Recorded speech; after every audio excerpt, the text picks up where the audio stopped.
My metalworking company went bankrupt, but what I did next will surprise you. The dust took a long time to settle. It wasn't sawdust or sand.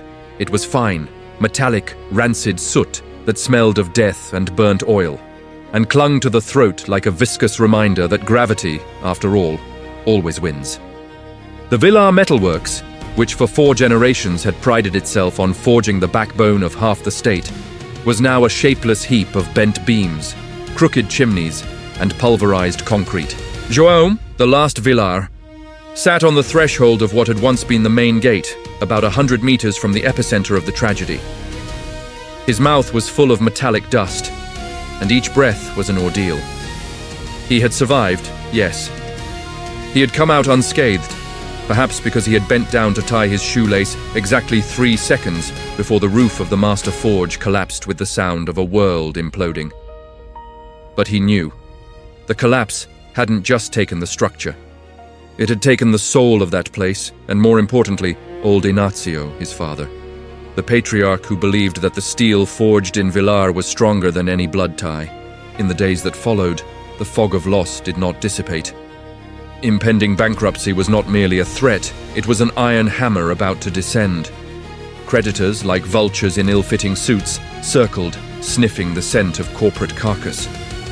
The family was desolate, hoping that João, the survivor, the new leader, would bow before the burden of the collapsing inheritance. But there was something in the silence of the night, something in the ghostly creaking of the rubble that prevented him from accepting defeat. João had always known the physical weight of steel, the relentless density of carbon iron. But now he felt the weight of his absence and the weight of his responsibility. A weight that could not be measured in kilograms, but rather in lost years and lives cut short. It was late afternoon when the sun tinged the ruins with a sickly red that he saw it. Amidst the mud and debris, a support beam from the master forge, strangely intact, twisted but not broken. It was a piece forged by his grandfather from an ancient, heavy, almost obsidian steel. João touched the metal. It was cold, but beneath his fingers, it seemed to pulse. It wasn't just a beam. It was a totem, a piece of history that refused to die.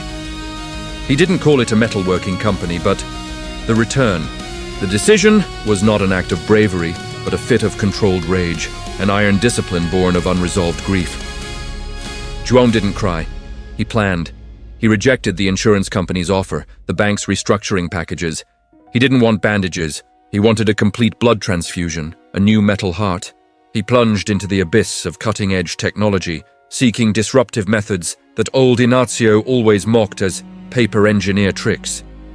He discovered the Phoenix process, a cryogenic tempering and cooling technique that promised incredibly light and strong steel, but which, they said, required an incalculable emotional investment to master. João had no money, but he had the determination of a maniac. He sold what remained of the Villar estate, the family home, the antique cars, even his father's gold watches, to buy a single, ultra-modern and frighteningly silent induction furnace. It wasn't the guttural roar of the old forge. It was a low hum, a hissing promise. The community, witnessing the collapse, viewed João with a mixture of pity and nervous admiration. The town of Fervor had always depended on Villar.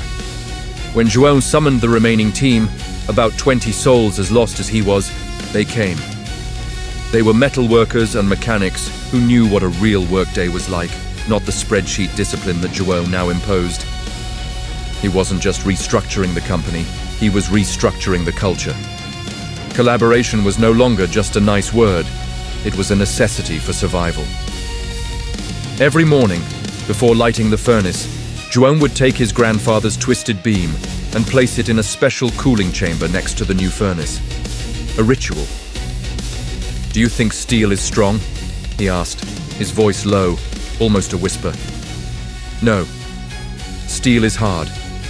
Strength lies in its ability to absorb, in its ability not to break when the pressure is unbearable." The first year was a penance. John lived in a trailer next to the construction site, eating canned food and sleeping 3 hours a night. He wouldn't allow anyone to see him cry or doubt.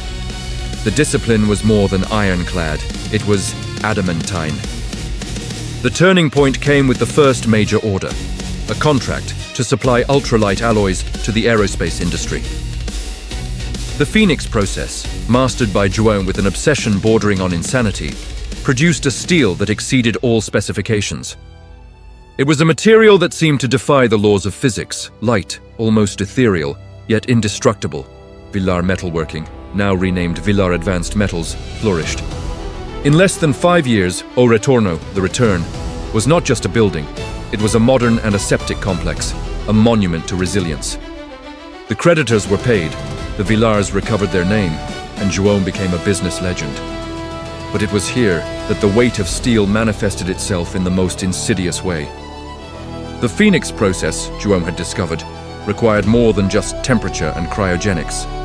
The technique, developed by a reclusive engineer in Scandinavia, was based on the theory that metal, at the moment of melting and abrupt cooling, was a host of energy.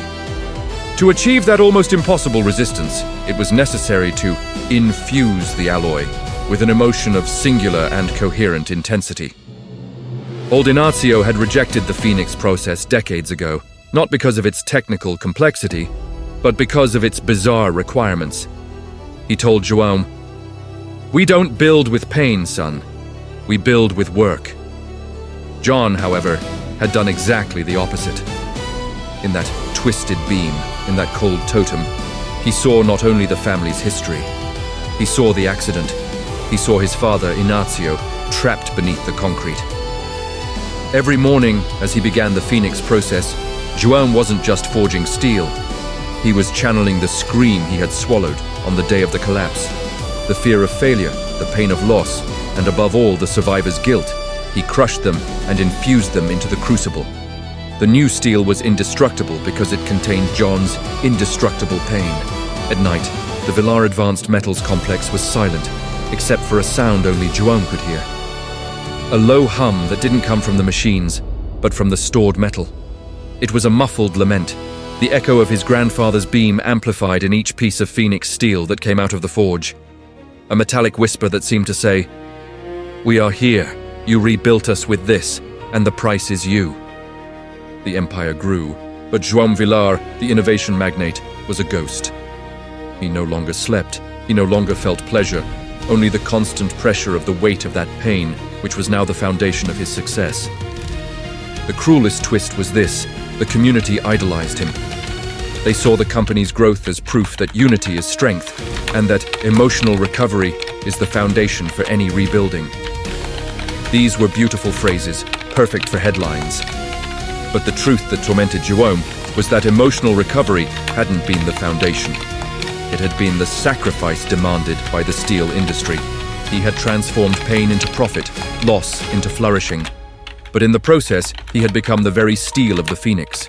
Cold, incredibly strong, yet unable to bend, unable to break, and utterly empty inside. The weight of the steel was not in the density of the metal. It was in the weight of the soul he had imprisoned to make his empire prosper. The legacy of resilience was a glittering lie, and the true price of reconstruction was the eternal silence of the last Villar. He forged an empire, but he forged himself in an unbreakable iron prison, where the echo of tragedy would forever be the background sound of his success. That low hum, the stifled lament of his own heart, was the only sound left to him. And in the end, he realized. He hadn't reinvented the metal industry, he had become it. And steel doesn't forgive. Subscribe to the channel and turn on the notification bell so you don't miss any videos. Enjoyed the content? Leave your like. Thank you, and see you next time.